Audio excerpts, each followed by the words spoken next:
fire in a ship is a somewhat different situation to a fire in a building. You often have to descend the stairs to get to the firefighting action.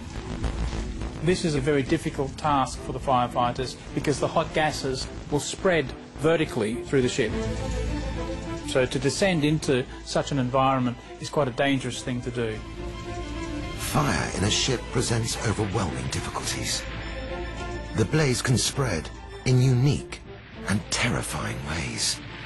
Through a process called skip, the fire could spread to the neighbouring compartment simply due to the conduction of heat through the metal wall and start a fire in a neighbouring compartment, especially if there is flammable materials up against the bulkhead.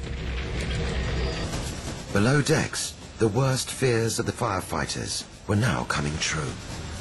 The fire could become a lot more intense than it would in a building because of the metal hull of the ship that contains the fire, and so the fire can become more intense. But the captain may not have been in control of his own actions.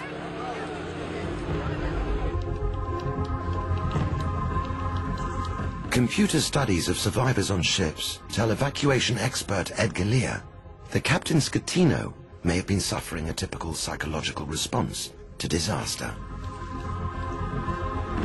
This is what we call behavioural inaction. What you find is that the person freezes. The situation is so overwhelming for them, they just don't know what to do. They physically shut down and they remain glued to the spot. Although too late for the victims of Concordia, the cruise line industry is now reviewing safety issues. Like most maritime legislation, it takes a disaster where there's loss of life before the regulations are actually changed.